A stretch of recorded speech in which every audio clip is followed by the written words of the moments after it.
vales, desertos e mares que eu atravesso me levam para perto de ti.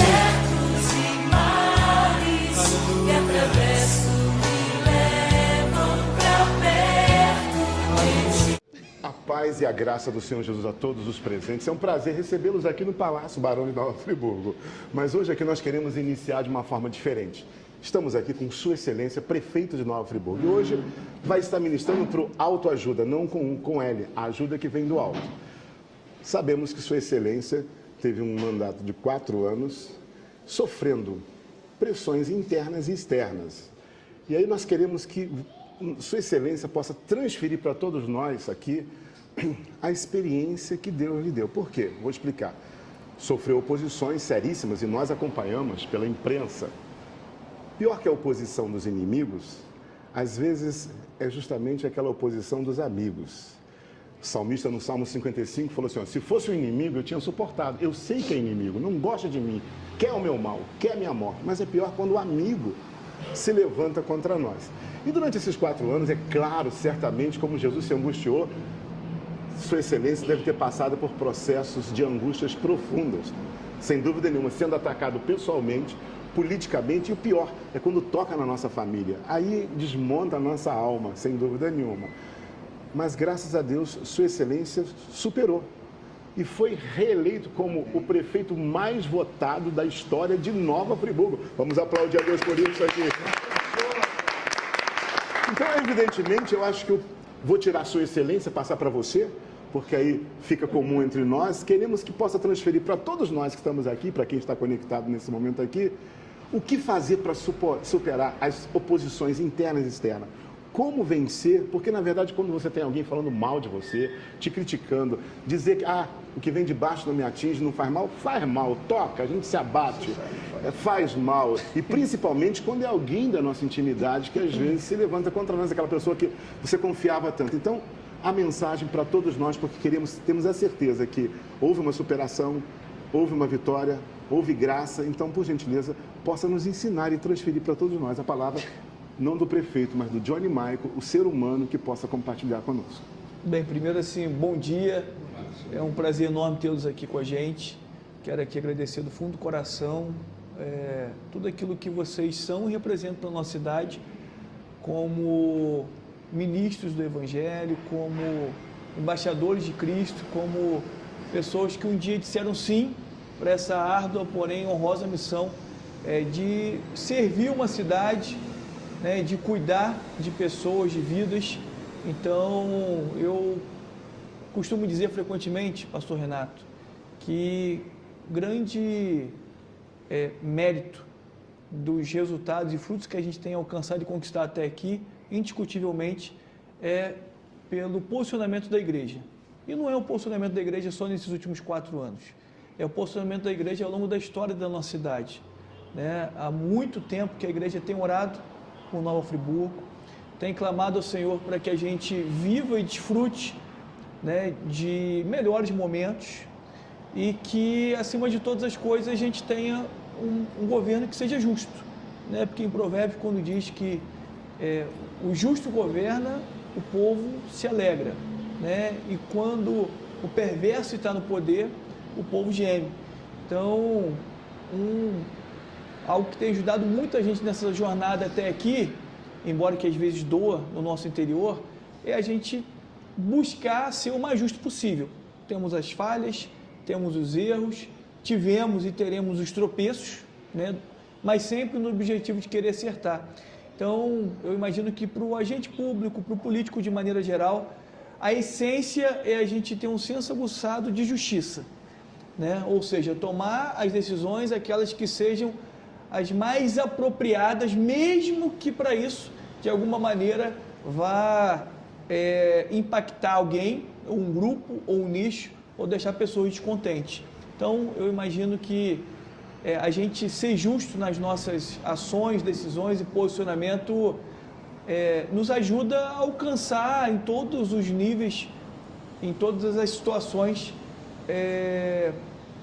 posições cada vez mais reconhecidas, né? Então, assim, eu quero agradecer do fundo do meu coração o papel da igreja na cidade, foram e têm sido anos de bastante angústias, muitas aflições, a gente sente muito a dor no nosso interior. Eu me lembro que abril de 2021 foi um momento muito doloroso para a gente. Por quê? A gente recém-chegado na administração pública, a gente tendo praticamente o colapso da saúde, porque a gente viveu o ápice da pandemia em abril de 2021, foi o período, Pastor Kim, que a gente teve mais óbitos no Brasil. A gente estava tendo aqui em Nova Friburgo de 9, 12 óbitos por semana no mês de abril. É uma loucura, né? E aí a gente tendo uma pressão de todos os lados, pressão dos empresários quando a gente tinha uma medida mais restritiva, pressão da sociedade quando tinha uma medida de maior flexibilização em relação ao funcionamento do comércio, né? Pressão dos pastores quando em algum momento a gente tinha que criar algumas restrições, a Defensoria, Ministério Público, os órgãos externos o tempo todo, inclusive dentro do gabinete, cobrando, e tudo muito novo para a gente, né? A gente não tinha uma receita de bolo, ou seja, já aconteceu em algum outro lugar, em algum outro momento da história, então é só a gente fazer exatamente o que já foi feito no passado, ou a gente identificar onde houver as falhas, a gente fazer as correções e automaticamente implementar na cidade. E além disso tudo, a gente teve uma pressão muito grande em relação ao transporte público municipal. Eu me lembro que teve uma reunião aqui no gabinete com os proprietários da empresa, e que eles queriam um subsídio mensal de 1,5 milhão, e eu disse, olha, nós não temos condições para isso, e eu apresentei uma contraproposta, e está tudo filmado, está no YouTube da prefeitura, por uma questão de transparência. Eu falei, olha, o que eu posso fazer é a gente pagar 500 mil por mês, que é o que a gente tem condições, muito apertado nesse primeiro momento, vamos contratar um estudo que seja isento e imparcial, se ao final do estudo evidenciar que houve um prejuízo para da empresa, a gente vai assumir e vai pagar todo esse retroativo. Nós não queremos, hipótese alguma, que as empresas que prestem serviço para o município fiquem no prejuízo, fiquem no vermelho. A única coisa que a gente exige é que seja um lucro justo, né? Mas, diante dessa situação, demonstrou-se uma insatisfação muito grande, eles não aceitaram isso, aproveitaram do momento de fragilidade que a gente vivia. Mais ou menos 2 dias depois, entrou um pedido de abertura de impeachment na Câmara de Vereadores, e passou mais uns 2 dias, a gente recebe o documento dizendo, por parte da empresa, dizendo que no prazo de até 30 dias, a empresa não continuaria operando o serviço na cidade. Ou seja, estávamos no colapso na saúde, a gente tinha uma insatisfação geral da sociedade, né, como um todo, os órgãos externos, por sua vez, nos pressionando de maneira intensa, né? A gente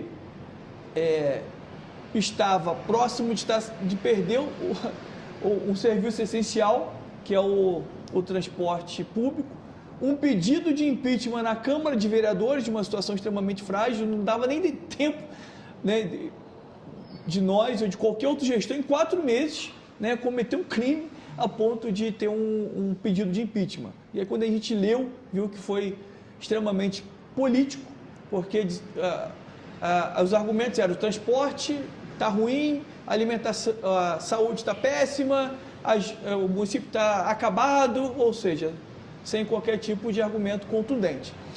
E aí, evidentemente, que nós internamente sentimos muito, e a partir de mim, eu, minha família, as pessoas, né, que compõem o governo, a Maíra, que está comigo desde o início, desde quando eu fui coordenador de jovens da Igreja Quadrangular, ela era minha tesoureira, aí eu fui para a Câmara, ela foi minha chefe de gabinete, e nesses 4 anos tem sido a nossa secretária de gabinete, que eu tenho uma confiança muito grande, né, porque nós somos amigos acima de tudo, e nós nos conhecemos na igreja, ela e o marido dela.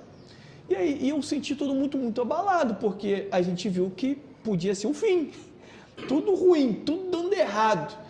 E aí eu fui para o banheiro, né, pedi uma luz, falei: poxa, Deus, eu creio que foi o Senhor que me escolheu, que me permitiu, né, administrar essa cidade que eu tanto amo. Por que está acontecendo isso tudo?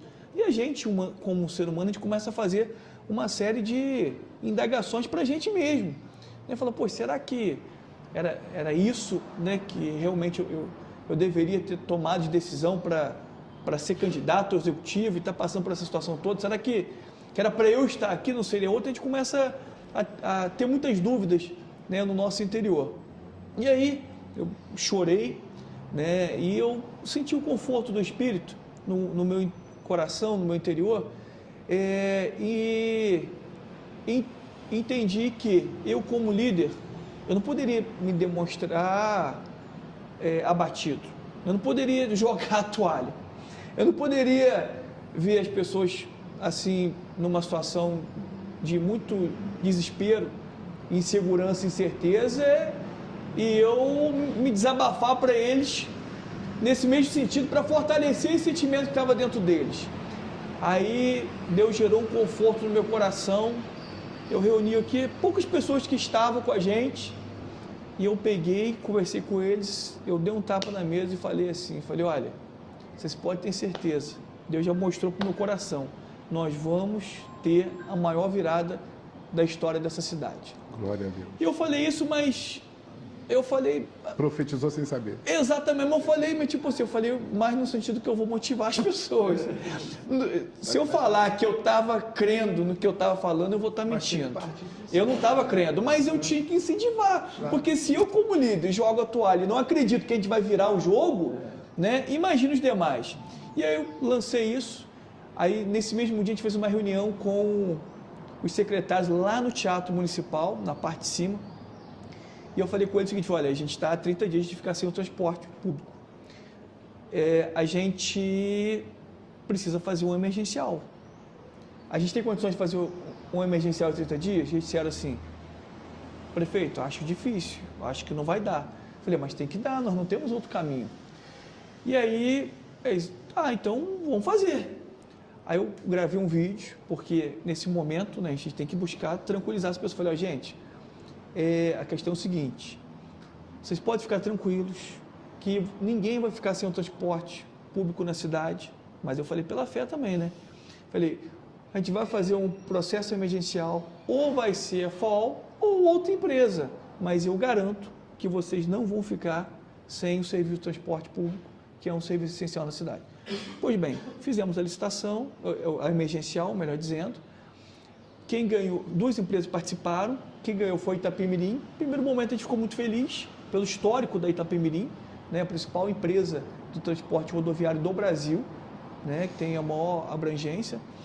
E aí a gente começou a conversar com a empresa e tal, e, né, com isso tudo, a gente teve um desgaste político muito grande, porque a Itapemirim não ficou, ela começou a ter graves problemas, né, na parte jurídica, etc, etc.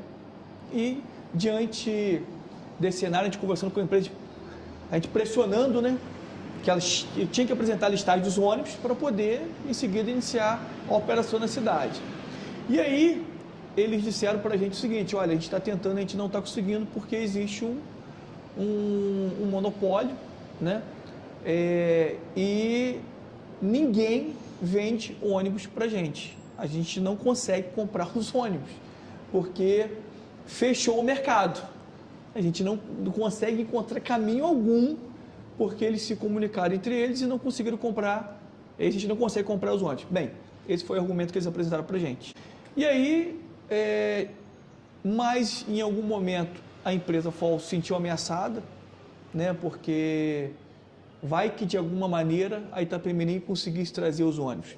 E aí, curiosamente, dentro do processo judicial que a gente teve que entrar, porque a gente ainda estava nesse imbróglio, né, para resolver o emergencial, a gente requeriu da Justiça que permanecesse a operação da FAO na cidade, pelo princípio da continuidade, não pode paralisar um serviço que é essencial. Claro, a Justiça, né, teve bom senso e estabeleceu que enquanto não concluísse o processo, a FAO deveria continuar operando na cidade. Aí já tinha esperado esse prazo de 30 dias.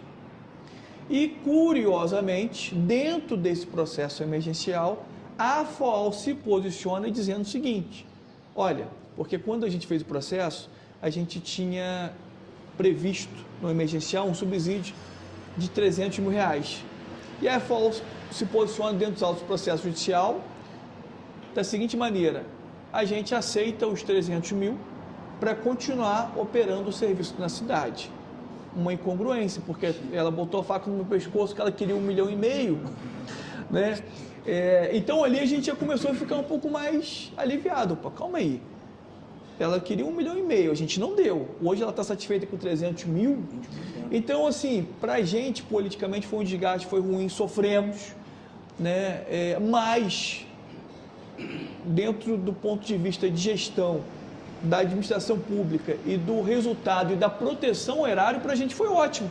Porque a gente economizou aí nada mais nada menos que 1,2 milhão por mês. Então, a partir dali, a gente começou a respirar novos ares, mas ainda assim a pandemia, muita dificuldade, etc, etc.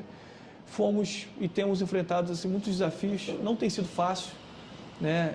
A gente sente muito, mas eu sou muito grato a essa oportunidade que Deus nos deu. A gente veio para essa eleição, coração muito em paz, muito leve, né? A gente já tinha praticamente uma certeza no coração que a gente conseguiria, porque a gente estava fazendo as pesquisas, né? Os adversários também. Então a gente já, até por conta de tantos ataques que a gente recebia, era mais uma evidência de que a gente estava bem, porque se a gente estivesse mal, não precisava nem atacar o adversário, né? E aí a gente conseguiu um feito inédito, deixou a gente feliz, principalmente pelo número. Porque eu reuni o nosso pessoal e falei, gente, se a gente ganhar por uma diferença mínima, eu vou até ficar feliz pela vitória, mas vou ficar muito insatisfeito e inconformado pelo resultado. Principalmente porque vai ser uma sinalização de que nós não fomos bem. Porque a gente sabe que quem está na máquina tem vantagem. Olha quantas pessoas que estão sob a nossa responsabilidade. Então, eu pensei comigo, pô, se a gente ganha com a diferença mínima, Bispo Porcini, certamente porque o peso, a força da máquina contribuiu para que a gente ganhasse, porque senão a gente nem tinha vencido. Mas como foi um resultado bastante expressivo, foi o maior da história, estava até conversando com o Bispo Porcini que o maior da história tinha sido o doutor Herói de 2008, que teve 47,56% dos votos válidos. A gente teve 65% dos votos válidos nessa eleição. A única eleição da história, se o município tivesse 2 turnos, que seria decidida no primeiro turno. Então isso deixou a gente muito, muito feliz pela vitória, claro, não vou ser hipócrita e dizer que eu não fiquei feliz pela vitória, né? Mas a alegria maior ainda da gente ver que a cidade evoluiu, que a cidade avançou, porque o friburguense sabe dar a resposta nas urnas. Quando ele está insatisfeito, ele demonstra nas urnas que não está legal, que não está bom. E de igual modo, esse resultado deixou a gente bastante feliz, mas ao mesmo tempo aumenta a nossa responsabilidade, porque quando a gente foi eleito em 2020, a expectativa era uma, e era muito baixa, era lá embaixo. Poucos acreditavam, né, que realmente ia dar certo. E eu ouvi e ouço até hoje muita gente falando, né? Inclusive eu ouvi de um senhor lá em São Pedro da Serra, que ele falou assim, prefeito, posso te falar algo com muita sinceridade? Eu falei, claro. Aí eu vi o senhor fazendo campanha em 2020, lá em São Pedro. Eu fiquei com a pena do senhor, eu vi o senhor com umas 3, 4 pessoas, o senhor não tinha bandeira, o senhor não tinha nada, porque eu não gosto de bandeira não, você vê que eu não ando com bandeira.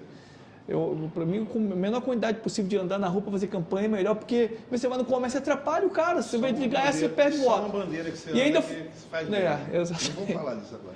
E ainda foi um momento do comércio, que normalmente eu vou e compro roupa e tal, tênis, eu gosto, né? Enfim, é uma forma diferente da gente fazer política, né? E respeitando, claro, as pessoas que têm as posições diversas. Aí ele falou assim, eu estava com as minhas filhas na sacada, e eu vi você, eu falei assim, aqui, coitado desse menino, né? Esse menino não ganha de jeito nenhum. Aí ele falou assim para elas, quer saber? Eu vou votar nele. Não vai ganhar mesmo. É aquele tipo de pessoa que, tipo assim, vou votar em quem não vai ganhar porque eu não assumo responsabilidade nenhuma.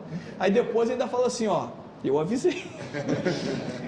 E aí ele falou, eu votei em você, mas na certeza que você não ganharia hipótese alguma. Aí teve atraso na apuração em 2020, quando concluiu, era 11 e pouca da noite. E aí as filhas dele chegaram para ele e disseram assim: papai, você viu, já sabe quem ganhou a eleição? Ele: eu não. Quem ganhou? A elas: aquele que o senhor votou, aquele, o Johnny Michael. Eu não acredito. Aquele menino ganhou a eleição? Não é possível, eu tinha certeza que ele não ganharia, eu votei nele, porque ele não ganharia, né? E é uma história bem curiosa. E aí, quando eu ouvi, na campanha agora, em 2024, eu brinquei com ele e falei assim: olha, esse ano eu não tenho chance nenhuma de ganhar, eu estou muito mal. Então, já que você está acostumado a votar quem não ganha, vota em mim de novo. Você falou isso. Mas, enfim, a expectativa era muito baixa em 2020. Né? Eu, por exemplo, dos empresários, eu tive um apoio mínimo em 2020. E era um público que não acreditava na gente. Eles mesmos falam isso hoje, né?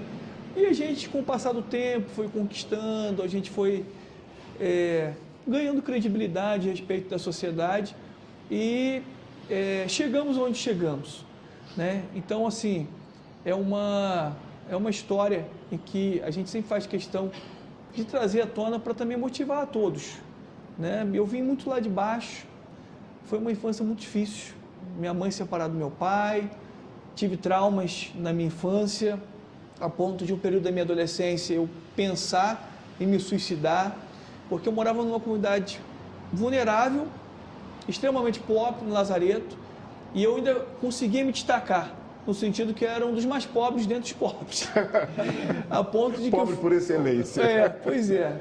A ponto de chegar no final do ano, eu ficava louco que chegasse Natal para poder tomar aquele refrigerante. Não era nem Coca-Cola, né? Era aquele refrigereco para comer uma coisa diferente. Ainda nem era na minha casa, na casa da minha tia Olaria, que sempre teve uma situação melhor do que a gente, né? E eu via algumas pessoas ganhando videogame, ganhando bicicleta, ganhando vários presentes, e eu não ganhava nada, porque realmente a minha família não tinha condição alguma. Meu pai tomou o rumo dele, né? Minha mãe ficou com mãe solo, eu e meus irmãos, eu primogênito, né?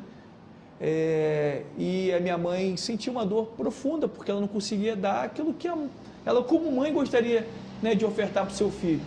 E aí, diante dessa situação, eu lembro que eu saí com a minha mãe na rua, e eu doido para comer uma coisa diferente. Na época era um biscoito recheado, fandangos, um algodão doce. Eu não tinha coragem de pedir a minha mãe, porque eu sabia que ela não tinha dinheiro, até porque ela ficou muito tempo desempregada. Meu avô e minha avó assalariados, né, aposentados, com salário mínimo, ajudava a sustentar a gente, senão a gente tinha literalmente passado fome. E eu não tinha coragem, porque eu sei que se eu pedisse alguma coisa à minha mãe, já sabia que ela não poderia me dar, aquilo seria uma ferida profunda para ela. Você imagina, né? O que a gente mais ama, para quem é pai e mãe sabe disso, são os filhos. E a gente não poder dar o mínimo para o filho, né, deve ser uma dor assim, muito profunda. E aí, uma infância muito difícil. Eu teve uma cena que me marcou muito, porque meu pai chegou a construir lá no Lazareto uma casa relativamente boa à época, de laje e tal. E aí teve um determinado período que houve uma chuva torrencial na cidade, foi acho que, não lembro o ano exatamente, e aí caiu uma barreira lá, destruiu um pouquinho e tal, mas nada que não pudesse se recuperar, porque a estrutura toda ainda estava boa. E aí o meu pai, né, como eu disse, tomou o rumo dele. Em um dado momento ele chega lá com os colegas, e eu, criança, sem entender nada, ele pega lá com o pessoal com marreta e tal, e bota a casa no chão, porque já que ele não estava mais lá com a gente, ele tinha uma rixa com o meu avô, ele falou: também não vou deixar essa casa para ninguém. E o terreno que tinha ofertado era meu avô. E minha mãe chorando e tal, aquela coisa toda, né, da gente sentindo na pele, enfim. E aí tudo conspirava para poder dar errado na minha vida, né? Uma comunidade que tinha muitas pessoas, muitos adolescentes, muitos colegas meus envolvidos já com as drogas, né? Graças a Deus, por mais que sempre me ofereceram, eu sempre consegui resistir, nunca experimentei, né? Graças a Deus não tive essa experiência, porque eu podia ter experimentado a primeira vez, segunda, terceira, ter viciado, e certamente eu nem estaria aqui hoje, sequer talvez estaria vivo, né, para poder contar alguma história. E aí, eu, né, minha família com muitas situações de conturbação, e aos poucos eu fui enxergando na educação uma oportunidade de mudança de vida.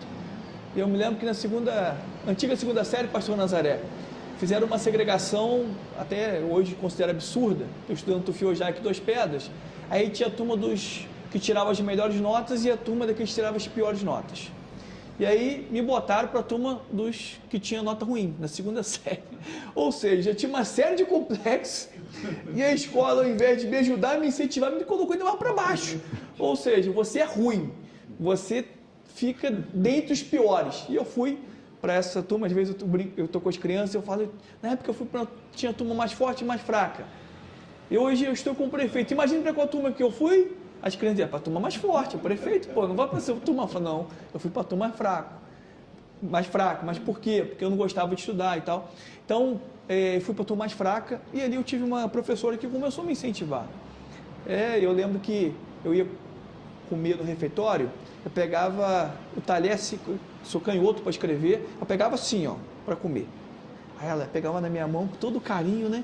Aí botava o talher na mão direita, aí que bonito. Articulava meus dedos. Aí todo dia ela fazia isso. Aí um dado momento, na hora que eu vi, eu falei, não, deixa que eu faço sozinho. Aí eu fui aprendendo, né? E ela foi um anjo na minha vida. Me ajudou muito, muito, muito, muito, foi me incentivando. E aí eu me lembro que na segunda série, eu copiava o dever do quadro muito rápido. Eu era muito ligeiro. E aí tinha um rapaz de nome Ricardo, que ele era deficiente nos dedos. E ele demorava uma eternidade para copiar. Aí o que eu fazia? Eu terminava de copiar o meu e copiava o dele, né? Para ficar lá no registrado direitinho no caderno dele. Aí nesse período teve uma eleição para representante de turma. Eu nem sabia o que era ser representante de turma, não entendia nada disso. E aí a professora explicou mais ou menos o que é ser representante de turma. Aí o Ricardo chegou, falou assim para a turma, gente, vamos votar no Johnny. O Johnny é muito bonzinho. Você vê só, ele copia o DVD e depois ele copia o meu. Né? E aí ele foi o meu primeiro cabo eleitoral. Aí fui, ganhei, virei representante, sem saber o que era ser representante. Fui aos poucos me estimulando. Eu, como tive uma infância muito complexada, eu era uma criança extremamente tímida. Muito. Provavelmente, naquele tempo, se eu passasse por uma avaliação de um neuropediatra, eu seria classificado como neuroatípico, neurodivergente. Provavelmente, porque eu tinha dificuldade de me relacionar. Era tamanha dificuldade a ponto que quando alguém ia lá em casa, eu me escondia. Eu não queria conversar, eu não conseguia. Eu era muito tímido, retraído e me considerava muito inferior a todo mundo, né? Justamente porque eu não tinha figura do pai, porque não tinha condição financeira nenhuma, né? E na escola eu comecei aos poucos a ir me soltando, as minhas notas foram melhorando, eu fui me estimulando, né, para estudar, e aí eu fui despertando aquilo que até então na minha família ninguém nunca tinha se envolvido, se engajado, que é com liderança, né? Comecei a liderar grupos, movimentos dentro da escola, a ponto de que desde a segunda série, quando eu fui representante a primeira vez, depois disso nunca mais deixei de ser representante.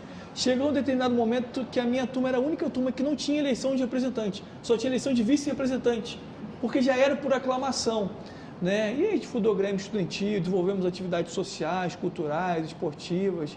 A gente tinha a dona Dalva Saipa, que sempre foi uma pessoa muito rigorosa como diretora do Tufiojaic. E curiosamente, tudo aquilo que a gente pedia, ela dizia sim, né? Pelo carinho, porque a gente ter conseguido conquistá-la. Pois bem, quando eu cheguei no ensino médio, eu nem sei como é que está hoje, porque a gente não tem responsabilidade sobre o ensino médio é do Estado, né? Mas na época tinha que comprar livros. Eu não tinha dinheiro para comprar livros. Essa professora que me ajudou na educação primária, ela ficou sabendo disso e ela morando em Pernambuco. Ela falou, faz o orçamento que eu vou comprar o livro para você. Na época deu, acho que 100 e poucos reais. Isso é muito tempo atrás, né? Ela foi e enviou o dinheiro para poder comprar os livros, e aí eu consegui comprar os livros, né, de ensino médio. Verdade, né? Exatamente. Olha, essa Mas antes disso, quando ela estava aqui, ela não dava mais aula para mim, mas eu a via frequentemente, porque ela morava em Duas Pedras, ela morava naquela rua São Pedro, que dá acesso ao Tufio Jaique. Ela viu que meus dentes não estavam bons. E aí ela me encaminhou para fazer um orçamento numa clínica dentária que tinha no espaço anexo à Igreja Católica de Duas Pedras. Eu fiz o orçamento, ela bancou, né, todo o tratamento dentário. Salmo 118, eu vejo Deus naqueles que entram no meu caminho para me ajudar. É Deus. E há muitos anos que eu não a vejo, porque ainda quando criança ela foi, e raríssimas vezes ela voltou ao Nova Friburgo. Eu tive com uma amiga dela lá no Prado, na campanha, e aí ela falou, poxa, eu falei com a Marlene agora há pouco por telefone. Eu falei, sério? Eu falei, poxa, desculpa que eu vou te pedir, você pode ligar para ela, que eu queria falar com ela. E aí eu fiz um agradecimento e tal, falei, poxa, eu cheguei onde eu cheguei, graças a todas essas sementes, né, que você plantou na minha vida. Ela se emocionou, eu senti, né, que ela ficou assim, feliz, né, com a notícia, enfim. E aí a gente conseguiu fazer o ensino médio. Eu botei na minha cabeça que eu queria fazer faculdade. Eu falei, eu quero fazer faculdade, está no meu coração, eu preciso fazer e tal. Só que eu não tinha dinheiro para pagar a faculdade. E em determinado período da minha vida, lá para o segundo ano do ensino médio, eu comecei a estagiar aqui no Cadima Shopping, no estacionamento. Então eu recebi uma bolsa de R$200 por mês, mais o Vale Transporte. E fiquei estagiando ali, ou seja, estudava no Tufio Jaique, ensino médio de manhã, e à tarde eu prestava serviço aqui como estagiário. Até recentemente encontrei o proprietário do estacionamento, aí ainda brinquei com ele, falei, pô, você me explorou muito. Você me dá 200, ei, que isso, fala isso não, prefeito. Fiquei esperto, eu botava o estagiário, porque eu não precisava pagar os encargos, um valor muito menor e tal. Mas eu falei de brincadeira com ele, sou muito grato à porta que me foi aberta. E aí eu lá como estagiário, e eu falei, poxa, eu não tenho dinheiro para poder pagar a faculdade. Na época, eu sempre gostei muito de exatos, falei, quero fazer física. Naquele tempo não tinha física em Nova Friburgo. Depois até passou a ter no, acho que é Cefet, né? Oi? CDR, desculpa. Cefet também tem, não tem? Então, só que na época não tinha. Tinha, mas em outra cidade, o CDR, acho que era Cantagalo, não é isso? Aí eu falei, poxa, eu gosto tanto e tal. Aí um amigo meu falou assim, aqui, vou fazer o vestibular da UESP para fazer engenharia? Eu falei, engenharia? Eu falei, quer saber como é gratuito mesmo? Mas vou fazer, mas sem muita motivação, né? Aí nós fizemos, eu, na época, me cadastrei pelo sistema de cotas, por ser aluno oriundo da rede pública, né? Mas aí foi aprovada uma nota que não precisaria do sistema de cotas, que eu fiquei aqui na 32ª colocação, era 40 alunos para o primeiro semestre e 40 alunos para o segundo semestre, ou seja, eu não precis, no geral, né? Eu não precisava desse benefício de cotas, né? E aí, passei para a faculdade, eu falei, opa, beleza, ótimo, só que a faculdade é UERJ, é horário integral. E aí eu falei, caramba, o que eu vou fazer da minha vida? E eu não tenho condições de me bancar. A minha mãe ganha muito pouco. Como é que eu vou fazer? E aí eu me lembro que antes, né, de eu ingressar na faculdade, eu ia e voltava perto do Lazareto, aqui o Cadima Shopping, aí fui economizando o dinheiro da passagem, aí eu fui comprando algumas coisas dentro de casa. Aí eu comprei uma geladeira já usada, aí eu comprei uma TV um pouquinho melhor. Em um dado momento foi até curioso que a gente tinha 2 TVs em casa, 2 pequenas, uma preta e branca e outra cores. E aí, um dia eu queria assistir o jogo do Flamengo, me expor assim. Falei, meu Deus, não consegui, por quê? Uma TV funcionava muito bem a imagem e o áudio não sintonizava de jeito nenhum, ficava horrível, e a outra só o áudio. Falei, meu Deus, não tem como, o que eu vou fazer? As duas, né? Exatamente, foi o que eu fiz. Sintonizei o áudio de uma Que loucura. e do outro a TV. Eu já coloquei imagem com rádio no fundo e imagem de áudio. A minha mãe chegou em casa e ficou maravilhada. Falei, meu filho é muito inteligente. Olha só. Foi daí que eu comecei a ver que eu tinha aptidão para ser engenheiro. Né?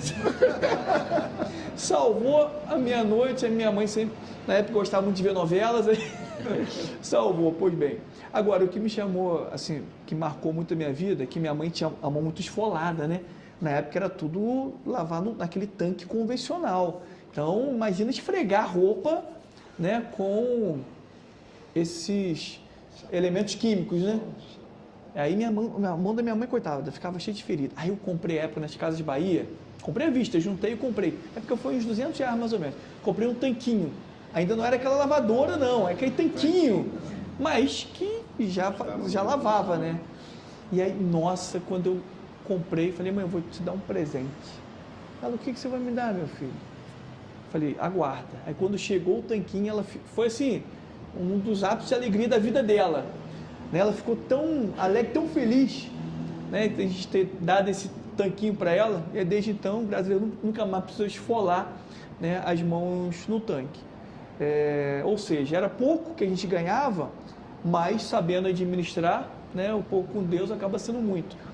E aí, eu morando numa casa muito simples, porque depois a gente conseguiu refazer a casa, mas era uma casa que não tinha bolso, né? A gente muito pobre, a gente, depois que a gente foi colocar, mas não tinha nem maçaneta nas portas, né? No banheiro era cortina para o acesso, era de telha, quando chovia mais dentro que fora.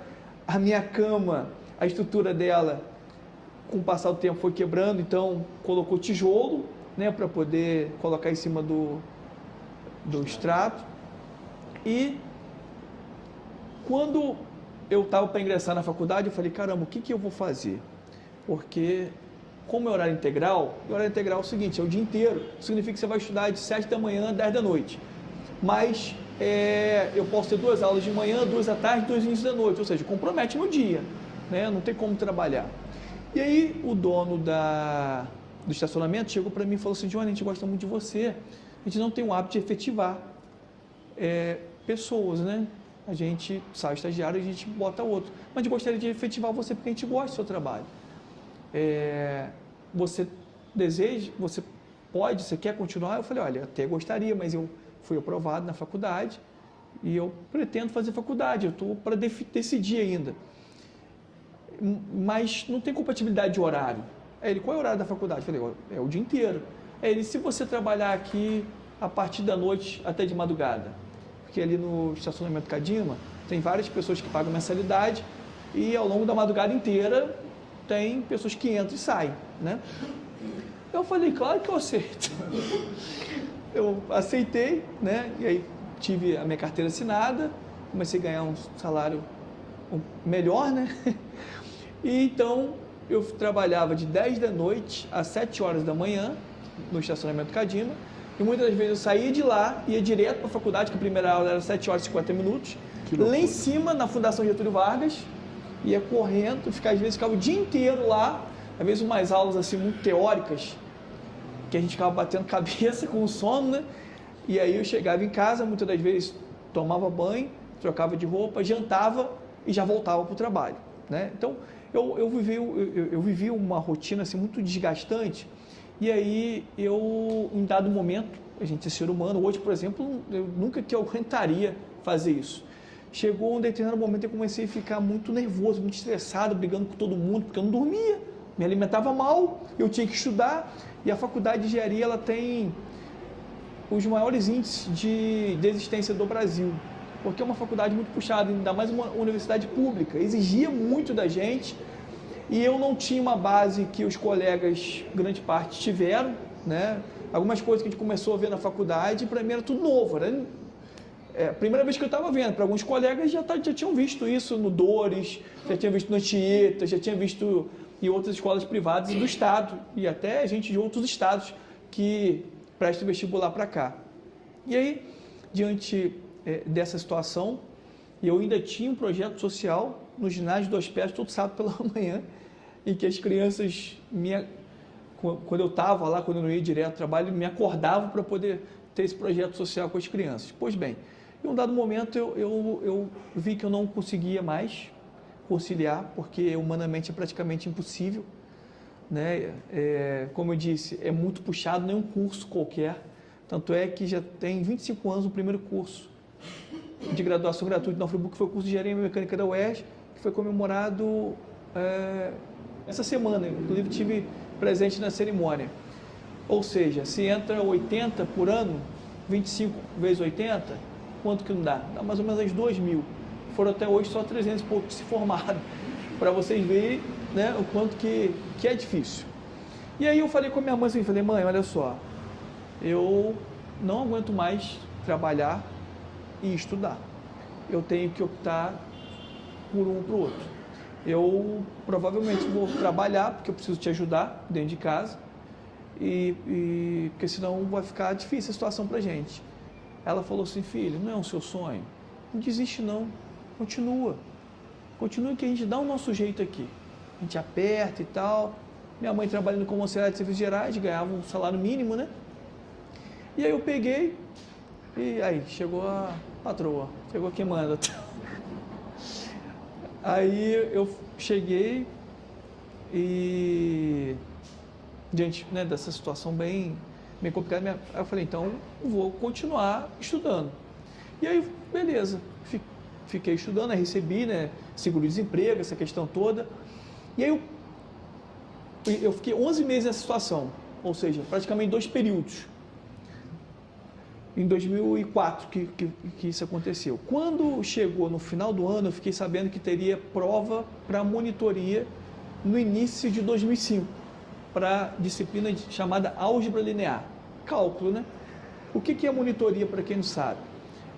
Você se submete a uma prova, o primeiro colocado, ele ganha uma bolsa, né, em que ele ajuda em diversas atividades, ajuda o professor, ajuda os alunos e tal, né, e ele fica à disposição ali da disciplina, né, quase como se fosse um estagiário. Eu cheguei e falei, poxa, vou fazer o seguinte, eu estou desempregado, eu preciso dessa bolsa, daqui a pouco acaba meu ciclo de desemprego, eu vou fazer o seguinte, eu vou passar minhas férias estudando. Estudei, falei, eu vou fazer tudo para eu passar essa prova de álgebra linear.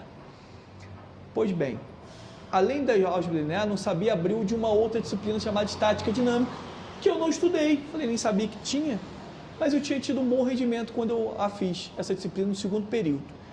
Aí eu peguei, me inscrevi para as duas. Aí eu fiz primeiro da álgebra linear, que eu me senti muito preparado, falei, pô, estudei pra caramba, se Deus quiser eu vou passar. Eram 5 questões. Das 5 questões, eu consegui fazer 4. A quinta, eu nem nunca vi na vida. Eu não conseguia fazer de jeito nenhum. Eu saí tão arrasado. E eu fui para o banheiro lá da faculdade.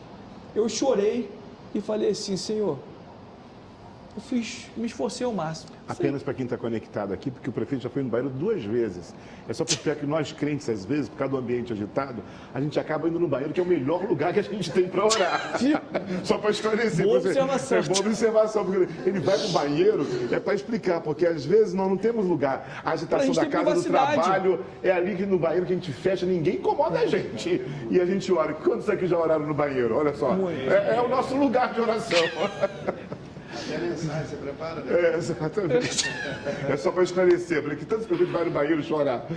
Fui bem. E aí foi pro banheiro? Até esqueci. Você foi pro banheiro para orar, chorando diante da estatística do sim, concurso, exatamente. Aí eu chorei, falei, Deus, que seja feita a sua vontade. Eu fiz a minha parte e tal, mas saí ali bem desestimulado. Aí eu fiz a outra prova da estática dinâmica. Tiveram menos concorrentes. Beleza, saiu o resultado da estática dinâmica que eu fiz depois, antes do que eu havia estudado. Aí apareceu lá, Johnny Mike em primeiro lugar. Falei, caramba, como assim? Eu nem estudei, passei em primeiro lugar? Glória a Deus. Beleza, aí poucos dias depois saiu o resultado da outra. E eu também em primeiro lugar. Na época, eles fazem lá um cálculo em que aí eles consideram que quem faz a melhor pontuação ganha 10, aí ele, né, desconta o que você não teve de pontuação, o segundo colocado teve 7 à época, né? E aí eu não podia acumular, uma pena, né? Na época era uma bolsa de R$250, me parece. Não podia acumular, eu tinha que escolher uma das duas. Falei, vou escolher que eu me sinto mais preparado. Aí eu escolhi de áudio para linear, comecei a ganhar uma bolsa de R$250, que me ajudou muito. E aí o curioso que falei, poxa, eu vou marcar só por marcar. A aula, né, ajuda os colegas de monitoria, mas não vai aparecer ninguém, normalmente não aparece ninguém mesmo. Nossa, eu marcava, aparecia mais gente do que na aula do professor. Falei, meu Deus, vou ter que gastar meu tempo e energia, queria ganhar um dinheiro mais fácil, né? Mas, brincadeira à parte, né? Mas eu gostava de fazer aquilo. E aí eu fiquei, né, como bolsista durante um bom período. E aí me surgiu uma outra oportunidade de bolsa no projeto da L'Oréal, à época, só que era uma bolsa, projeto social. E aí tinha algumas etapas para cumprir, eram 30 bolsas para ser disponibilizada no estado inteiro. Só o UERJ Rio são dezenas de milhares de alunos, né? E eu falei, pô, eu quero concorrer a essa bolsa, né? E aí uma das etapas a gente saiu daqui com uma van e fomos lá pro Rio de Janeiro participar de uma das etapas. Já tinha um monte de gente e tal. E a gente, em poucas palavras, tinha que falar o porquê que a gente era merecedor da bolsa. O que a gente achava merecedor. Aí eu fui e falei, contei muito rápido a minha história de vida. Só sei que quando a gente entra na van para voltar, o pessoal, meu Deus, é muito injusto eu estar concorrendo a essa bolsa, você que tem que ganhar. Diante da sua história, tudo aquilo que você passou. Aí passou um período, eu nem lembrava mais, eu recebi a ligação da secretária daqui da UERJ, falou assim, ô Johnny, eu estou te ligando para te informar que você foi contemplado com essa bolsa da L'Oréal e tal, de R$350. Ou seja, era uma bolsa só para fazer um relatório simples, o meu trabalho era muito menor e eu ganharia mais. E eu não poderia acumular também. Era uma ou outra, é claro, que eu escolhi a que eu ia ganhar mais e trabalhar menos, né? Quer dizer, não ia nem trabalhar, era só ganhar a bolsa. E aí, né, as coisas foram acontecendo, dado momento atrasou a bolsa um período, depois pagou os retroativos e tal. Aí com muita dificuldade conseguiu concluir a faculdade, eu e mais 6 da minha turma que conseguiram concluir, né? E curiosamente nesse período, quando eu estava lá no 4º período mais ou menos, aconteceu algo assim muito forte dentro de mim, e olha como é que são as coisas, né? Eu senti um desejo muito grande de ir na igreja. Falei, poxa, eu quero ir na igreja, eu tenho encontro com Deus, porque antes de eu me converter, a gente já sentia. Até então você não ia à igreja? Não era convertido, nada. Na minha infância que eu fui catequizado pela igreja católica, curioso, até engraçado, eu novo, sempre muito sério naquilo que eu sempre fiz, né? E eu decorei todas as rezas, todos os credos, tudo que eu gostava de estudar, né? Depois de uma fase da minha vida, e eu falava com a pessoa que dava catequese para a gente lá naquele casarão que a gente está recuperando, Lazareto, e eu falava com ele, com a família, com todo mundo, olha, a minha vontade é ser padre. Eu sempre falava, eu quero ser padre e tal. Depois de muito tempo que já tinha me convertido, ele foi lá em casa, porque ele estava no seminário e se preparando para ser padre, e ele virou padre de uma cidade, não lembro qual, tem muito tempo, muitos anos isso, né? Eu ainda era novo, mas ele foi lá depois de eu convertido a ele. Lembra que você falava que queria ser padre? Você ainda tem essa vontade no seu coração? Eu falei, não, agora eu estou vivendo uma nova fase da minha vida e tal. Mas agradeço pela vida dele, porque me ensinou muitas coisas boas. Você também. Plantou muitas sementes no meu coração, né? Porque a partir do momento que você abre a Bíblia, você fala do Evangelho, ela é viva e eficaz, a palavra, né? Às vezes muitos pastores evangélicos falam mal da Igreja Católica, mas a Igreja Católica também faz um trabalho importante, Sem social dúvidas. E também de estrutura na nossa nação. E tem que ser reconhecido isso de uma direção muito clara, né? Que realmente os católicos fizeram e fazem trabalhos muito importantes na nossa cidade. A gente hoje, o caráter deles foi preparado. Sim, né? Exatamente. E cada vez mais eu tenho carinho e respeito por eles, porque, principalmente na posição que a gente ocupa hoje, a gente acaba tendo uma ligação. E vou falar uma coisa para vocês, os católicos praticantes, eles são muito comprometidos com a palavra. Então, assim, essas questões que se discute hoje, muito polêmicas na sociedade, né, sobre vários temáticas, eles não têm meio termo, não. Eu, pessoalmente, tenho que agradecer muito, aproveitar a Igreja Católica, porque eu moro na General Osório, tem a casa da Madre Rosélia. Ele não deixa ninguém passar ali, mas eles me deixam passar porque eu venço um engarrafamento enorme, com todo carinho e amor. Ao pessoal da casa Madre Rosélia, meu muito obrigado. Eles me deixam com toda gentileza, carinho e amor. Inclusive, eu sou um contribuinte da casa Madre Rosélia, porque eu quero, porque eles realmente me amam com muito carinho. Aplausos a Deus aí pelo pessoal lá que me abençoa. Amém. Você estava então querendo se converter. Onde você parou? Pois bem. E aí, Tô ligado. Eu antes de me converter, literalmente, eu já tinha um contato, né, com Deus, eu já orava e tal. E eu tenho certeza que isso já me ajudou sem eu entender, mas Deus já foi me conduzindo, né? Igual uma vez que eu fui pro banheiro chorando, garganta doía, né, de tão mal que eu estava me sentindo, como ser humano mesmo, né? Que passou pela minha cabeça esse desejo de me suicidar, tirar a própria vida, mas eu senti, né? Depois que eu fui entender, naquele momento, para mim... Nessa hora, acho que é importante até para quem está conectado aqui agora, porque talvez estejam pessoas pensando isso é muito importante. Sem dúvidas. Na hora que veio esse pensamento, o que aconteceu que, graças a Deus, você não entrou por esse caminho? Então, na verdade, eu senti o próprio Espírito, né, fluir na minha mente, dizendo do quanto que eu sou forte, do quanto que Ele me fortaleceria para poder virar que bonito. O jogo, que eu conseguiria vencer na vida, porque até então, né, eu falava, caramba, eu estou perdido, eu nunca vou conseguir ser ninguém na vida, né? E aí, eu estava no 4º período da faculdade. Curioso que normalmente na faculdade, tradicionalmente, é onde os jovens se perdem, né? Sim. E aí na faculdade, no 4º período, eu senti um desejo tão fluente de ir na igreja.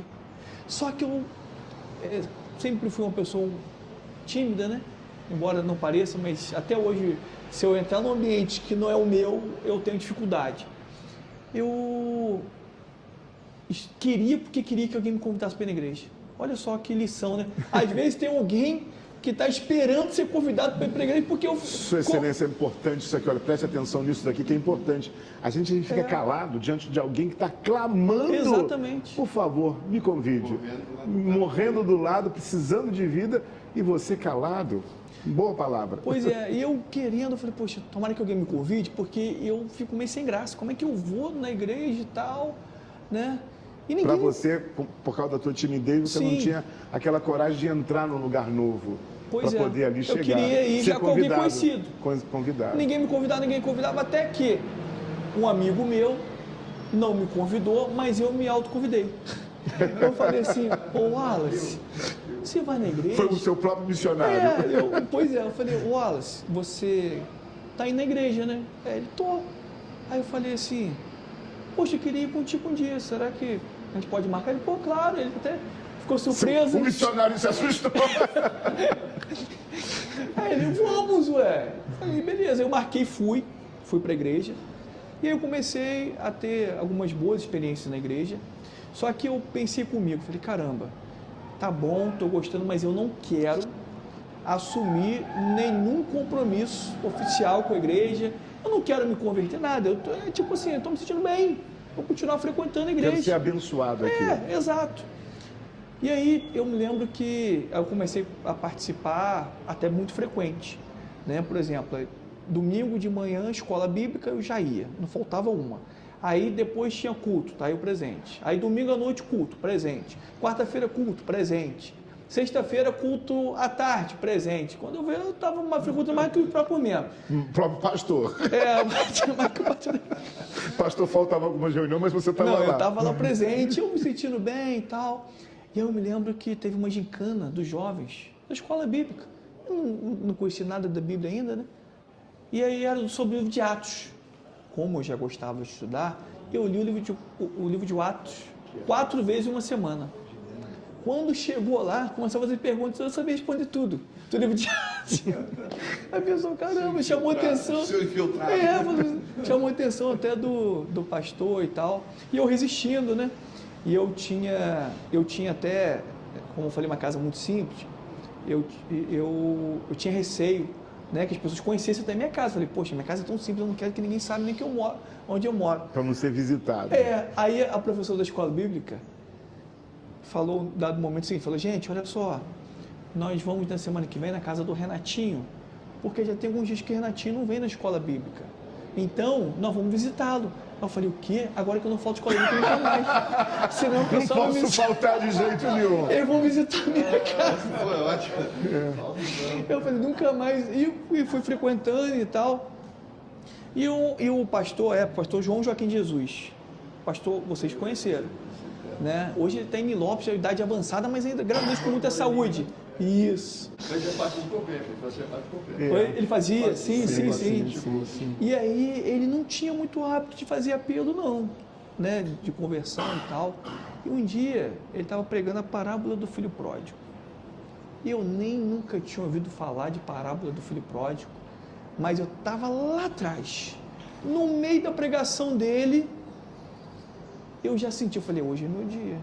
E eu que não queria, né? Mas eu falei, não tem como. Eu falei, mesmo que ele não faça apelo, eu vou lá e vou... Eu não me autoconvidei para ir para a igreja. Eu vou fazer também um auto-apelo. Eu me apelo. Auto-entrega. E aí ele fez o apelo naquela noite. No que ele fez o apelo foi num culto de quarta-feira à noite. Eu saí correndo, fui lá na frente, já chorando. E ele ficou assim, feliz, né? Claro. Aí veio algumas pessoas também e tal. E aí ele foi perguntando, por que você está aqui na frente e tal. E aí eu, sem entender, assim, quase nada do evangelho, né? Eu falei, eu estou aqui porque o Espírito me trouxe e eu quero fazer obras semelhantes e, se possível, obras maiores de Jesus. Eu falei, como é que eu falei um troço desse? Claro, depois eu vi que está em João 14:12, né? Que vocês farão obras semelhantes, obras ainda maiores. E quando eu falei isso, o pastor João começou a chorar. Foi Só para ajudar aqui, para garantir. Aí ele começou a chorar e tal, me converti, né, naquela noite. E aí eu fui tendo uma mudança de vida, literalmente. Comecei a entender muitas coisas na minha vida. E aí, pouco tempo, e aí não era pela minha capacidade, mas por falta de liderança que a gente sofre até hoje, o pastor falou assim, olha, nós estamos precisando de um vice-presidente de jovens, e vai ser você. Você acabou de converter, marcou o batismo. Eu falei, eu? Aí fui vice-presidente de jovens, quando vezes fui me envolvendo e tal, e graças a Deus, desde então, a minha vida começou a ser outra. Conheci Lohane na igreja, né? Fui lá na igreja quadrangular, em Dois Pedras. Eu gostava dela, mas ela não gostava de mim. Mas eu nunca tinha namorado ninguém, né? Aí eu comecei a olhar para ela de forma diferente, mas sem que ela percebesse. E na época, eu acho que ela até gostava de uma outra pessoa. E aí é curioso como é que são as coisas. Todo dia eu me ajoelhava na minha cama e fazia a seguinte oração: Deus, que seja feita a sua vontade, não a minha. Mas o senhor sabe que guarda a Lohane, né? O senhor sabe que... Quebra o galho aí. Se você puder me ajudar... Se você puder me ajudar... Seja feita a tua vontade, chamada Lohane. E aí foi curioso que eu fiquei quase um ano orando mesmo. Todo dia eu orava, todo dia orava. E como eu gostava dela, eu tinha um tratamento diferente dela para com as outras. Era um tratamento de maior afastamento, por incrível que pareça.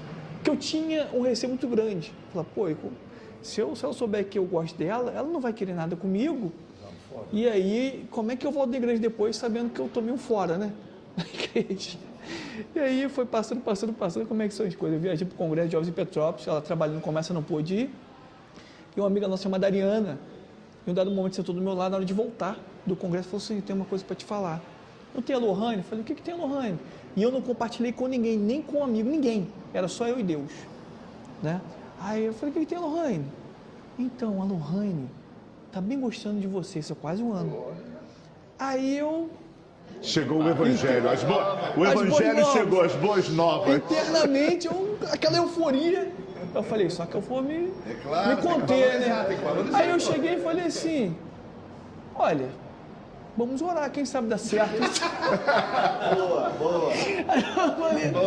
Aí eu peguei, quando eu cheguei, aí eu falei, vou marcar para conversar com ela. Aí eu cheguei do congresso, foi no dia que a gente foi direto no culto domingo à noite. Aí eu falei assim, Lohane, a gente precisa conversar. A Ariana me falou e tal. Aí marcamos na Praça Getúlio Vargas pra gente conversar. Dias depois. Aí ela, claro, se produziu todo e tal, fui conversar com ela, só que ela não sabia que eu gostava dela.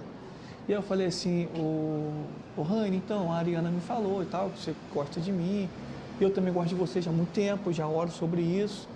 E aí a gente tem que pensar o que nós vamos fazer. Ela, por que pensar? Eu não gosto de você, você gosta de mim? Eu falei, mas sabe o que acontece? A Marcela, que é uma menina lá da igreja, o pessoal falou que ela gostava de mim. E olha como é que são as coisas, né? Como é que é o coração puro. Eu falei assim, eu estou preocupado em magoar ela. Eu não gosto dela, mas eu vou dizer que ela gosta de mim. Então a gente tem que ver como é que nós vamos fazer. Aí eu já conheci a ira da Lohane ali. Ela falou, o quê? Você gosta de mim, eu gosto de você, vamos começar a namorar. E eu falei, problema da Marcela. Mais ou menos assim. Aí eu falei, então tá bom, vamos começar a namorar.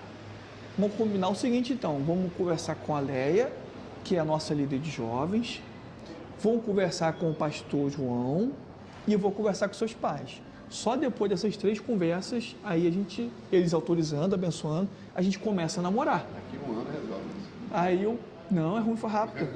Marquei, conversei com a nossa líder de jovens, não, que ótimo, vocês são bênçãos. Conversei com o pastor da mesma maneira, preparei um discurso gigante para falar com o pai dela. Cheguei na casa dela, fiquei feliz, na minha casa simples, né? Aí cheguei na casa dela, falei, o pai dela não aguentava mais ouvir eu falando. Ele chegou e falou assim, tá bom, não precisa falar mais nada. Eu não criei. Eu lembro como se fosse hoje, eu não criei filho para ficar aqui a vida inteira. Pode namorar. Falei, opa, graças a Deus.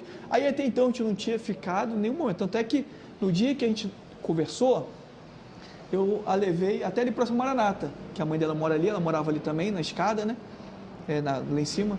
Aí, na hora que ela... Eu não dei a mão, fiz nada. Só fui acompanhando, como um bom cavaleiro. Aí, quando ela começou a subir a escada, ela, claro, talvez ela deve ter criado a expectativa que eu fizesse alguma coisa, né? E eu não fiz nada.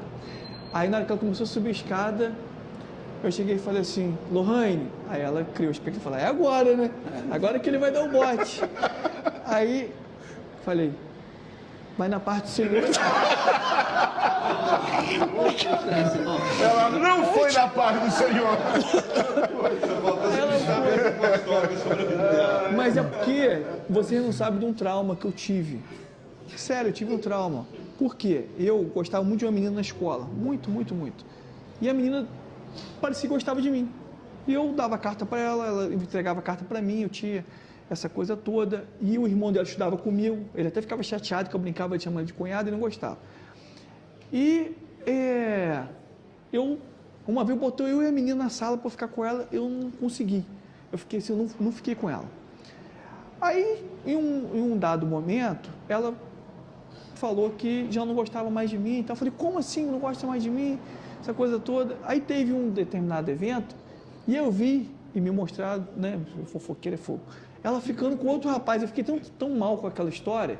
E aí tinha uma menina que a pessoa fala que gostava muito de mim, uma menina inteligente, educada, estudiosa, bonita, em que ela nunca tinha ficado com ninguém também. E as pessoas falavam que ela gostava de mim, então eu falei, quer saber? Já que quem eu queria não ficou, eu vou ficar com essa menina. Aí, num evento que teve intercolegial lá no Sesc, as colegas dela falaram, Johnny, poxa, fica com a Michelle, eu gosto de você e tal. Eu falei, quer saber? Eu vou namorar a Michelle. Aí eu fui e fiquei com ela lá no ponto de ônibus. Aí, não era convertida ainda não, tá, gente? Não era convertida ainda. Eu fiquei com a Michelle lá no ponto de ônibus do Sesc. Aí eu fui, dei uns beijinhos ali e tal. Eu falei, quer saber? Não gosto dela, assim, não tem... Mas ela é uma menina tão bonita, tão bacana. Poxa, o que me custa, né, me esforçar para gostar dela? E... Aí as colegas dela, vou namorar, me chama para ser madrinha e tal. Falei, que beleza. Aí eu comecei até a gostar, falei, vou. Aí eu falei, pô, vou namorar ela. Isso foi numa sexta-feira, na segunda-feira a menina nem olhou para mim. não quis nem mais conversar comigo. Eu falei, ué, o que é isso? Sabe o que foi? Na minha cabeça? Deu um beijo com cebola, né? Exatamente, o beijo foi muito ruim. Eu frustrei. Deu um beijo com cebola. Ela que era BV, lembra? O pessoal fala BV, boca virgem? Então, eu e ela. Eu não, a experiência me parece que não foi bom para ela. Isso me traumatizou, tô falando sério. Parece bobeira, mas me traumatizou. Falei, caramba, eu não sei beijar. Em vez de beijar a Bela adormecida para ela acordar, beijou, ela dormiu, desapareceu. Aí eu falei, caramba, eu não sei beijar. Como é que eu vou fazer? Eu não sei beijar e tal, mas eu já não beijaria mesmo, independentemente de qualquer coisa, porque eu queria mesmo conversar com todos eles. Eu estava num nível espiritual naquele momento que, olha, eu vou falar para vocês, tipo assim, tá? Não, pode ser alguma, mas tipo assim, poxa, eu olho e falo, eu preciso melhorar, voltar ao primeiro amor. Aí, beleza, conversei com o pai e tal, autorizou, não havíamos beijado ainda. E aí, a gente dentro da casa dela, falei, caramba, e aí? Beijo no beijo, beijo no beijo. E eu fiquei pensando, como é que o diabo é sujo, né? Eu fiquei lembrando desse episódio, que eu tinha beijado a menina e foi uma frustração para ela. Falei, meu Deus, não é possível, não é possível, não é possível. E eu suando frio. Daqui a pouco estava dando o horário do meu ônibus, que eu pegava o micro-ônibus para São Cristóvão, morando em Lazareto. Aí eu desci com ela, mas o irmão dela, meu cunhado, e na época a namorada do irmão dela. Descemos nós 4. Aí fomos para o ponto de ônibus. Falei, meu Deus, e eu não tinha beijado ainda. Falei, meu Deus, e agora, e agora? E também o ponto de ônibus fez me lembrar de forma mais fluente do que aconteceu anos atrás, né? Eu falei... A FAO te perseguiu ali. Pois é, ali que começou a perseguição. Ainda bem que hoje, pelo menos, institucionalmente, a gente tem uma relação muito boa, isso, graças a Deus. Mas aí eu falei, caramba, e agora? E eu com vontade de beijar, porque, pô, normalmente, vocês sabem, é um homem que toma atitude, né, gente? Aí eu falei, pô, como é que eu vou, como é que eu não vou? E eu não sabia se eu dava o bote ou se eu torcia para o ônibus vir, que eu pensei comigo, diante de Deus. Eu falei, caramba, eu acho que eu vou, tomara que o ônibus venha, eu vou para cá, vou treinar, não sei, vou pegar a laranja, eu vou dar um jeito, não sei, alguma coisa eu vou ter que fazer. Isso tá ótimo. Eu não posso desperdiçar a oportunidade da minha vida. Só sei que eu vou, eu não vou, suando frio, olhando. Cadê que o micro-ônibus não chega? Daqui a pouco, na hora que o Lohane viu que eu não ia, eu vou ser sincero para vocês, eu sofri o melhor ataque da minha vida. A Lohane me atacou. Os aplausos para a Lohane aí, gente. Ela me atacou, começou a beijar. E eu, que beijo espiritual que eu tive. Eu beijava e me conectava com Deus. Eu falei, Deus, não me permita decepcionar. Eu não vou frustrar. Me ajuda. Me ajuda a beijar. Faça os movimentos com a língua. Me ajuda. Que não seja os meus movimentos. Enfim, eu falei. Aí eu falei, meu Deus. Aí eu saí dali, caramba, assim, a gente fica radiante de alegria naquele amor. Veio o micro-ônibus, eu assim, os olhos brilhando, eu feliz da vida. Aí, caramba, a gente êxtase. Não, sério, porque assim, pô, já gostava dela há um ano, eu apaixonado, assim, não falava pra ninguém e tal. Já enxergava que ela seria a mulher da minha vida. E diante desse cenário todo, eu beijando a pessoa que eu amo. Falei, caramba. E tipo assim, eu já tinha terminado. Eu estava na faculdade, né, 4º período, ainda quando eu conversei com ela, eu falei, Lohane, vou te falar uma coisa, vou ser muito sério para você, eu não tenho dinheiro para nada, eu sou muito pobre. Falei, eu não tenho dinheiro para comprar um cachorro-quente na rua para você. Tem certeza que você quer? Ué, tem que jogar limpo, né? Você vê que você é amor de verdade, né? Perrapate é nada, zero bala, né? E ela demonstrando amor por mim, enfim. E aí, graças a Deus, nos casamos, temos uma família muito feliz, né?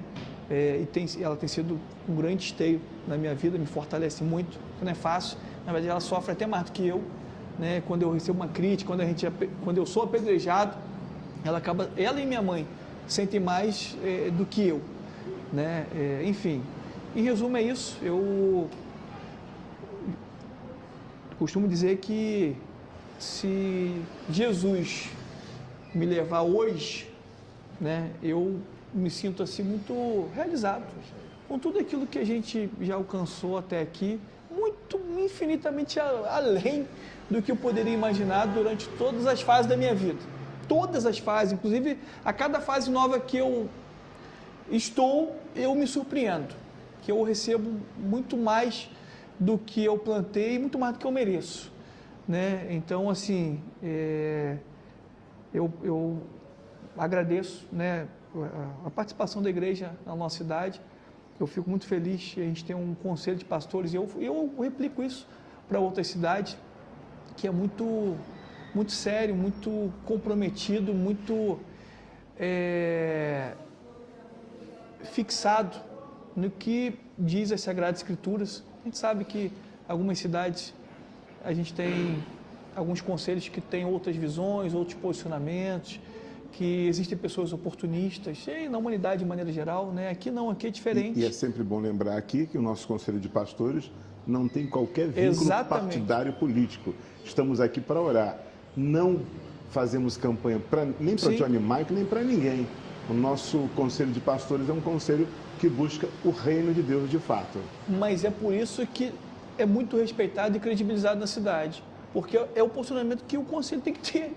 O conselho, a instituição em si, ela tem que ser isenta, ela tem que ser imparcial, ela não tem que apoiar A, B ou C, né? Claro, cada um na sua individualidade, aí faz o que quiser. O particular de exatamente. Cada um. Com licença, um instantinho só.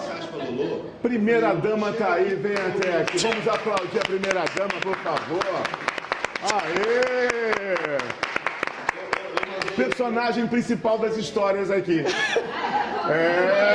Exatamente. Cara, vem aqui, por favor, porque está se falando muito de vocês. Sua Excelência, primeira dama. Depois citada. Por gente. Ah, meu Deus, o que ele está contando aí, gente? Não. É claro que sim. Eu preciso sair. Eu preciso sair. Ele está contando a história de romance. A história de romance de vocês dois. E, aliás, frente às câmeras, eu vos declaro marido do Guilherme. O marido pode beijar a noiva, por favor. Vamos aplaudir, queremos assistir. Não podemos perder essa chance maravilhosa, né? Mas olha só. Mas aqui, amor. E a gente quer saber do ataque. Amor, olha só. Eu tinha que atacar realmente. Ué, gente. Não, pastor Renato, aí não.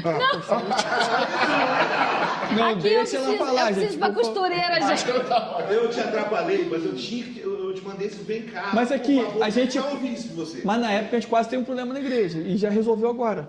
Por quê? Que problema? Porque a Lohane... Qual deles? A Lohane já foi ovelha do pastor Renato.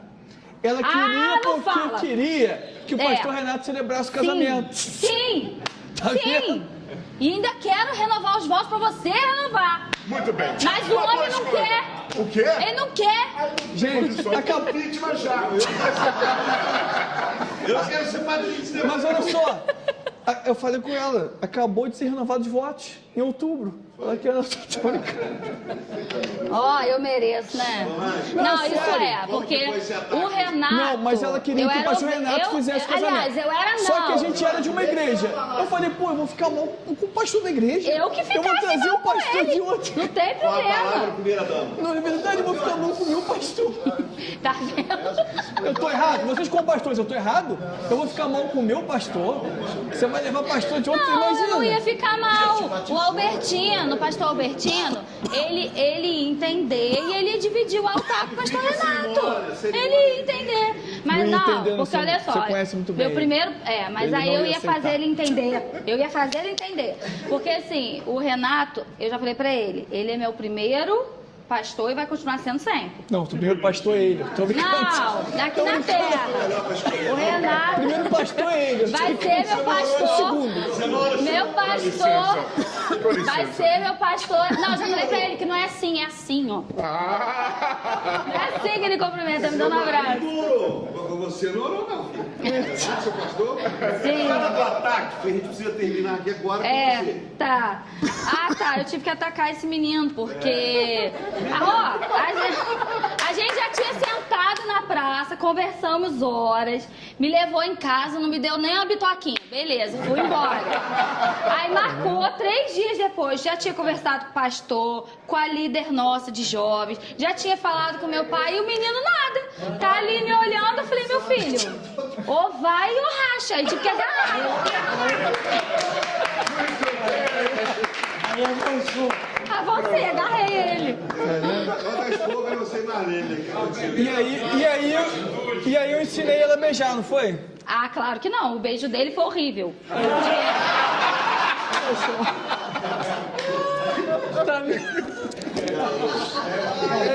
Muito bom. Isso que dá a falar muito. Não, mas ela sabe o que está fazendo. Está fazendo propaganda negativa para quê? Para que ninguém olhe. Porque ainda teve uma enviada de Potifar, de Dalila, na igreja, que virou pra mim e falou assim, que ela gostava do Johnny. Falou assim, não vou falar não. Falou assim, o Johnny beija bem? Assim mesmo, na cara de pau. Falei, então, irmã, pra que você quer saber? Porque só quem vai provar sou eu. Não te interessa, não. E a Dalila e Potifar.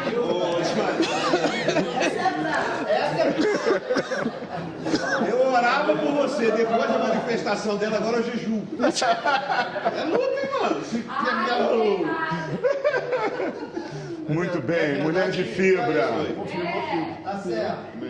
Mas só retificando, realmente eu queria que o Renato fizesse nosso casamento, Tá. E vou renovar, vou conseguir. Vai, Renato. Não se preocupe, se não for convidado eu jogo maldição.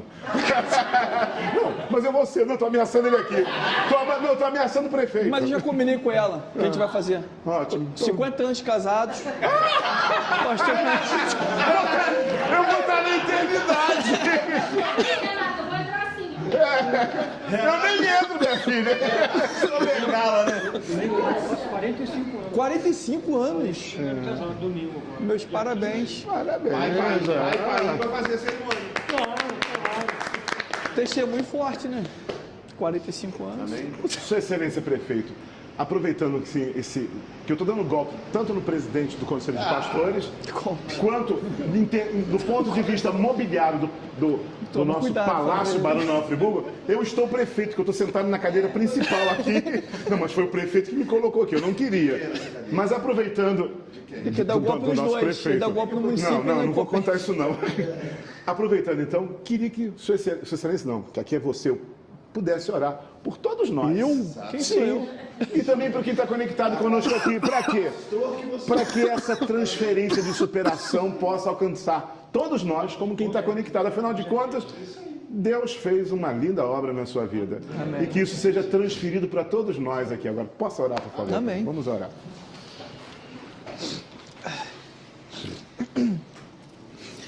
Pai, graças nós te damos por estarmos aqui nessa manhã Obrigado, de Pai. quinta-feira proveitosa diante do Senhor. Amém, Deus. Obrigado, Pai, por cada palavra que foi proferida, gerando Amém, edificação Deus. para os nossos corações.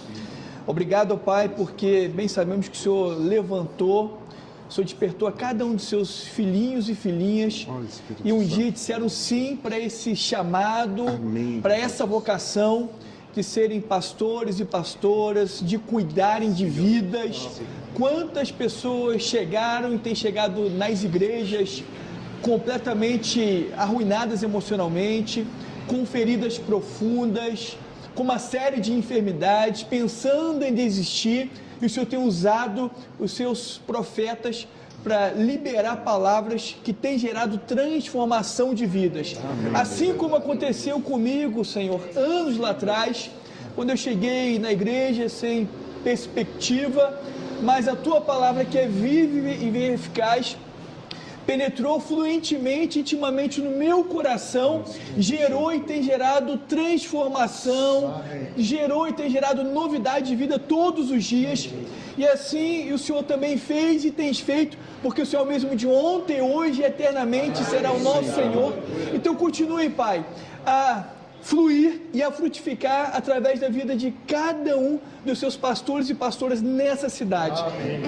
Deus, que em todas as ocasiões eles possam estar com seus olhos fixados no Senhor e sejam atentos e sensíveis à sua doce e mansa voz do Teu Espírito Santo.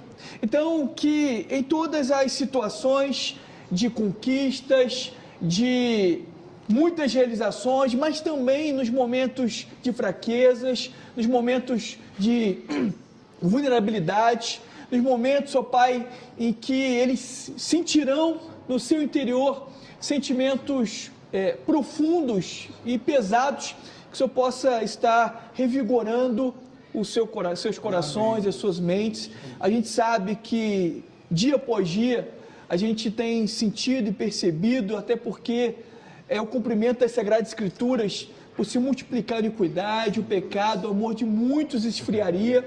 E a gente tem visto, Pai, uma geração cada vez mais superficial, mais egocêntrica, mais individualista, prepotente, soberba e distante da Tua essência. Mas nós cremos convictamente que foi o Senhor que levantou e tem guiado os passos de cada um dos seus filhos nessa terra. Que por mais que saibamos que o amor de muitos esfriaria, a sua palavra diz que são de muitos, mas não são de todos. E nós cremos, ó Pai, que aqui no município de Nova Friburgo existe essa minoria que, apesar das dificuldades, dos problemas enfrentados, não tem perdido a essência, não tem perdido o contato com a Tua Santa Trindade. Em todas as ocasiões, apesar de muitos problemas enfrentados, nós cremos com toda a convicção do nosso ser que em todas as coisas nós temos sido mais do que vencedores. Então permaneça, Deus, a manifestar o Seu incontestável, infalível, imutável, infinito amor através da vida dos Seus filhinhos. Pai, que a Tua igreja permaneça a crescer e a expandir na nossa cidade. Mas a expansão que nós nos referimos não é apenas em número, não é apenas em estatística, mas em qualidade, em maturidade do Teu Evangelho. Deus, que cada palavra proferida no altar por esses homens e mulheres de Deus possam promover a grandeza do Teu santo nome, possam ser vozes proféticas, possam ser vozes que incendeiam corações e que continue a gerar novas perspectivas, novas histórias. Deus, nós bem sabemos que o Senhor tem grandes coisas para fazer nessa cidade. Mas nós sabemos e reconhecemos que nós somos limitados nas nossas forças, nas nossas energias, na nossa intelectualidade, na nossa capacidade. Por mais que tenhamos e sejamos revestidos de poder e autoridade nessa terra, nenhuma delas jamais se comparará com o Seu poder, a Sua majestade e a Sua autoridade. Por isso, Pai, nós nos despimos de tudo aquilo que somos e temos e reconhecemos que somos absolutamente dependentes do Senhor. Então, Pai, não nos permita desvirtuar o nosso pensamento, os nossos sentimentos, para que seja prevalecido o nosso eu, as nossas próprias vontades. E em nenhum momento não permita que isso aconteça, Senhor. Nós queremos sempre andarmos em consonância com tudo aquilo que o Senhor sonhou, arquitetou e planejou para a vida de cada um de nós. E que continuemos rompendo em fé e que Seu nome permaneça a ser enaltecido e magnificado através da vida de cada um de nós. E que tudo aquilo que fizermos, tudo aquilo que alcançarmos, todas as conquistas, todas as superações, que Seu nome seja enaltecido e reconhecido, porque é importante, necessário, convenha que a gente cada vez mais seja diminuído e o Senhor cresça em nós e através de nós, para que essa sociedade que está tão depressiva, tão triste, tão desestimulada, possa enxergar em nós como resposta, porque bem sabemos que Cristo em nós é a esperança da glória. Então, nesse momento, Pai, depositamos tudo que somos e temos, todas as nossas expectativas no Senhor. Amém. E que seja feita a Tua vontade, amém, assim na terra como no céu. Assim nós oramos em nome de Jesus. Amém. Amém.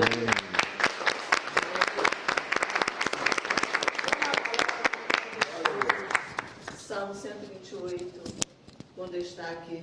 Salmo 128, com destaque para: e assim será abençoado o homem que teme ao Senhor.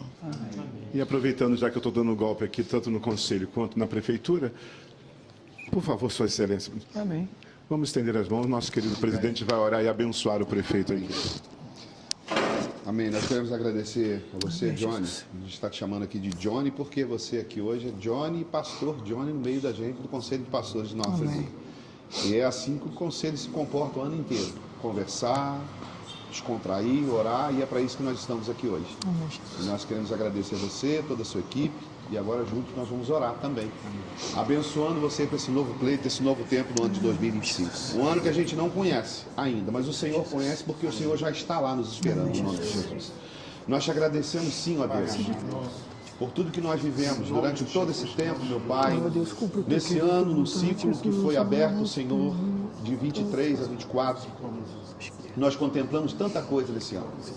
Adversidades, conquistas no nome do Senhor, fomos desafiados, Senhor, em todos os setores da nossa vida, mas em tudo nós fomos mais do que vencedores, e com certeza iremos fechar esse ciclo, Senhor, glorificando o Seu nome através das nossas ações e reações diante das adversidades. Nós te agradecemos, Senhor, pela vida do Johnny Mike, do prefeito, do pastor, do pai, do filho Johnny Mike e do esposo Johnny Mike, que nós ouvimos, meu Pai, nesse tempo de conversa, de comunhão, no nome do Senhor Jesus Cristo. Nós queremos liberar das nossas mãos, que foram feitas, meu Pai, como pastores e pastoras nessa cidade, para abençoar. Nós estamos abençoando a vida de Johnny Mike. Nós estamos abençoando, meu Pai, tudo aquilo que Ele puser as mãos. Haja cura, libertação, santificação no nome do Senhor. Por onde o Seu Filho passar, que Ele deixe uma marca do Teu Evangelho apregoado, meu Pai, através do seu comportamento, da sua ação, da sua reação, através das adversidades, que elas continuarão vindo no nome do Senhor Jesus, nesse pleito de 2025, no nome de Jesus. Mas amplie, ó Deus, a visão do Teu Filho. Mostre ao Teu Filho, revele ao Teu Filho, no nome do Senhor, a Tua vontade. Aquilo que o Senhor quer realizar na cidade de Nova Friburgo. Que o Seu Filho, meu Pai, seja revelado, e assim Ele faça. E o Seu nome será, ou continuará sendo, glorificado nessa cidade, no nome do Senhor. A cidade de Nova Friburgo, nós já dissemos isso, e nós reforçamos isso agora nesta oração. Ela pertence ao Senhor. Ela é do nosso Senhor e Salvador Jesus Cristo. Então, no nome de Jesus, nós já te agradecemos nesta mesma palavra de oração, porque nós temos certeza que no fim de 2025, se o Senhor permitir, estaremos aqui de novo, celebrando no nome do Senhor, agradecendo em ações de graça pela grande, tremenda, extraordinária bênção que acontecerá em Nova Friburgo, e todos virão e ouvirão a grande bênção no nome de Jesus. Amém e amém.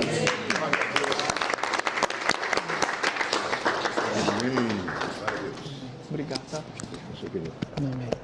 Então, meus amados, nós encerramos a nossa última reunião desse ano, e a gente vai voltar. Depois eu vou estar divulgando lá para vocês, tanto no grupo de pastores ativos, quanto também no Agenda e Comunhão, a agenda já de 2025. A agenda já está pronta, eu vou estar colocando lá para a gente poder estar concordando, acordando, enfim, e a gente libera para vocês lá, e aí provavelmente me parece que a gente vai se encontrar ali no finalzinho de janeiro, início de fevereiro, para o nosso culto de posse. Tá bom, pessoal? Ali na Igreja Ceifa, como sempre. Ok? A questão da oração, os pastores que ainda não colocaram. Os pastores que ainda não colocaram, não escolheram os seus turnos, por favor, façam, que este ano nós temos um projeto de oração, porque a cidade é do Senhor Jesus e vai continuar nas mãos dele. Amém. Obrigado. Pode encerrar. Obrigado por ter participado do nosso Conversas da Vida. Espero que você tenha sido abençoado, edificado com esse testemunho do nosso querido prefeito, que não falou como prefeito, mas falou como Johnny, como pastor. Então, certamente, te abençoou. Até o próximo Conversa da Vida, se Deus quiser viver. Obrigado por sua participação. Ainda aqui no Palácio Barão de Nova Friburgo, quero agradecer ao pastor Wilson, que não apareceu no momento. Por quê? Durante todo esse tempo, usou sua instrumentalidade para nos ajudar gravando. Nosso muito obrigado. Perdoe algumas, porque eu fiquei 1h30 segurando esse negócio. Então, esse aqui é o make-off. Muito obrigado. A comunhão que ele preparou para nós nessa Betânia aqui da Prefeitura de Nova Friburgo. E depois nós vamos, após o café, agradecer, orar, ouvir o nosso excelentíssimo prefeito. Enfim, por favor, pastor Renato, agradeço ao Senhor por essa mesa tão preciosa. Pai amado, te damos graças por esse dia que tu estás nos dando, te damos graças por esse alimento, te damos graças, Deus amado, pelo teu filho prefeito que está aqui, te damos graças por essa comunhão e que tua presença possa prevalecer nesse encontro. Amém. Abençoamos esse alimento e te agradecemos em nome de Jesus. Amém. Cada vez que a minha fé é provada, tu me dás a chance de crescer um pouco mais. Diga para ele: as montanhas e vales, desertos e mares que eu atravesso, me levam para perto de ti. Desertos e mares que atravesso me levam para perto de ti. Minhas provações não são maiores do que o meu Deus. É verdade, as minhas provações não vão me impedir de caminhar. E se diante de mim não se abrir o mar, Não se abrir o declaro: Deus vai me fazer andar por sobre as águas. Aleluia! Aleluia! Rompendo em fé!